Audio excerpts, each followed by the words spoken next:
जो औरत जाए जाने बालों को करती है, ऐसी औरत का दिमाग बंदर से ज्यादा तेज होता है।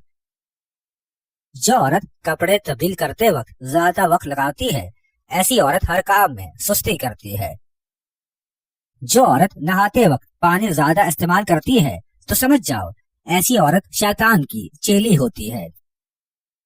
जो औरत हर वक्त उंगली के नाखून चबाती रहती है, ऐसी औरत का दिमाग बहुत कमजोर और लागर होता है।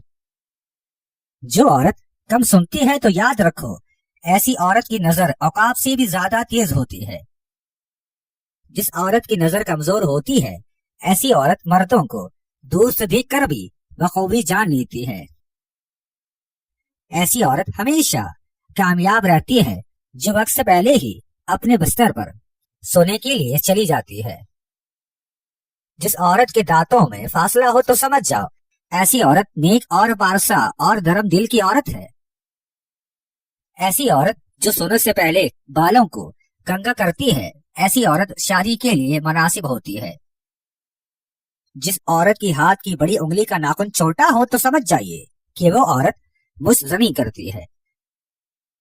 जिस औरत की हाथ की रगें उभरी हुई हो, तो समझ जाइए ऐसी औरत मुस्तजनी करती है। जिस औरत के हाथ की लकीरें मध्यम हो, तो समझ जाओ ऐसी औरत नहाते वक्त मुस्तजनी करती है। जिस औरत की आंखों में